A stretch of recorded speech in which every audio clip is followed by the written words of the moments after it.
T-64 History. Good morning, fellow tank enthusiasts. In today's episode, we're diving into the history of the Soviet-made T-64 main battle tank.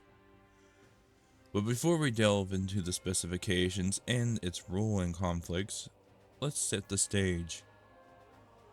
The T-64, born out of an intense Cold War rivalry between the Soviet Union and United States, began its development journey in 1954. This tank, officially entering service in the late 60s, became a symbol of Soviet engineering prowess.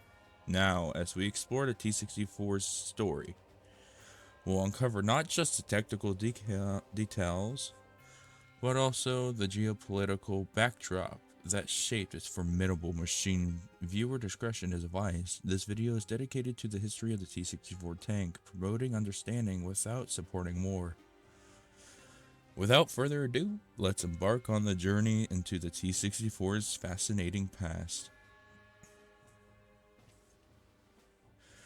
The country of origin of the T-64 tank was the Soviet Union. This tank had entered service in the late 60s, but development of the tank started as far back as 1954.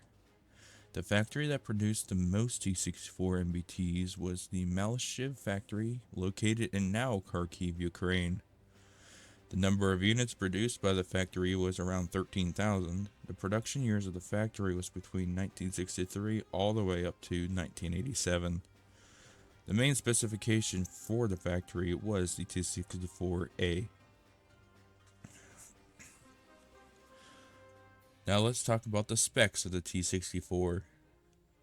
The front plate of the T-64 is around 450 millimeters in thickness, mainly due to the mixture of steel, glass, and composite protection that made the armor one of the best for the era. The angle of the front plate was 68 degrees, and the turret was rounded, like the more modern tanks such as the T-72 MBTs. As with those, the armor varies so much it's hard to put a number on it. The speed of the T-64 was 75 kilometers an hour forward, and only a whopping 15 kilometers in reverse. To power this beast was a 5TDF 5-cylinder diesel, giving the T-64 700 horsepower. This engine gave the T-64 a range up to 500 kilometers and 700 kilometers with external fuel tanks. This engine also gave this mighty beast a hefty power-to-weight ratio of 18.4 horsepower per ton. The T-64 in this case, the B, can climb a gradient up to 60% and a side slope up to 40%.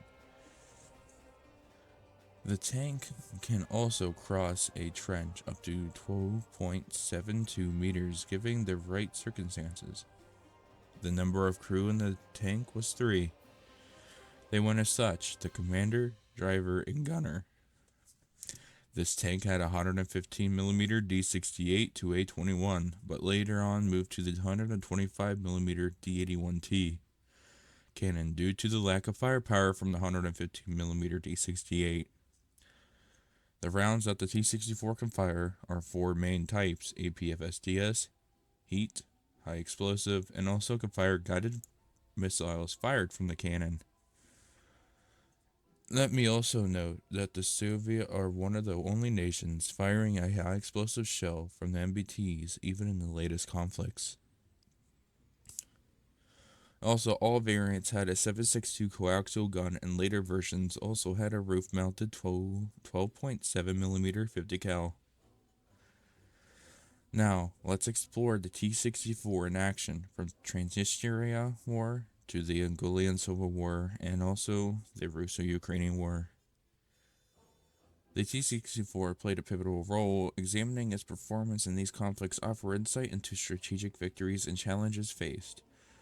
The tank is still being used to this day, showing the strength of the tank and engineering of the tank. In conclusion, the T-64 stands as a testament to Soviet engineering prowess during the Cold War.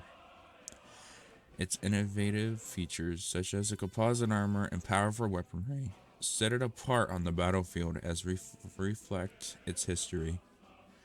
It's essential to recognize the T-64's enduring legacy in shaping tanks' design. This powerful machine not only played a crucial role in conflicts like the Transnistrian War, Mongolian Civil War, and also the Russo-Ukrainian War, but also left a lasting mark in evolution of armored warfare. Join me next time as we delve further into the fascinating world of military history. Please consider subscribing and leaving a like, and also don't forget to comment what was your favorite war machine in the comment sections below. This is Tyler, signing off.